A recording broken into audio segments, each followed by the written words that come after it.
सगळीच मुलं त्याला आपलंसं मानतात. सर, हे सगळं ठीक आहे, पण पण व्हीलचेअर मधला अपंग अपंग असं कोण म्हणत नाही ना त्याला, किंवा त्याची टिंगल तर कोणी करत नाही ना.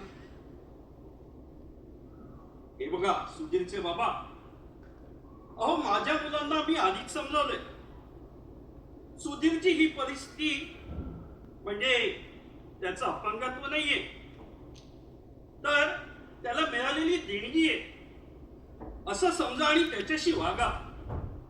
तो तो या जगामध्ये काही वेगळा नाहीये. आणि खरं सांगू, ही मुलं सगळी त्याला आपला मित्र मानतात. आपल्या बरोबर ते त्याला खेळायला सुद्धा घेऊन जातात. आणि दुसरी गोष्ट म्हणजे सर्वांचा प्रिय आहे तुमचा सुधीर. मग चिंता कशाला करताय?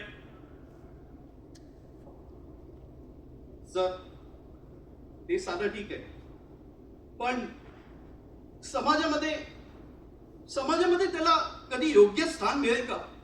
समाजामध्ये माझा सुधीर एक चांगला उत्तम नागरिक म्हणून घडेल का? किंवा त्याच्या मनाचा हा हे समाज विचार तरी करेल का? हे बघा सुधीरचे बाबा, तो अजून लहान आहे, त्याला मोठं व्हायचंय, त्याला सर्वच गोष्टी अजून बऱ्याच शिकायच्या. आणि एक लक्षात ठेवा, त्याला तू अपंग आहेस हे सांगू नका, त्याला हे सांगा तू सक्षम आहेस. आम्ही सर्व शाळेतले शिक्षक त्याला त्याच्या कलागुणांना वाव देण्यासाठी आहोतच, पण तुम्ही पहिल्यांदा शिक्षण दिलं पाहिजे. अरे तू अपंग नाहीयेस, तू सक्षम आहेस, तुझ्याकडे क्षमता आहे. हो, क्षमता आहे, पण या क्षमतेनिशी त्यांनी एक अतिउच्च शिखर गाठावं अशी माझी फार इच्छा आहे.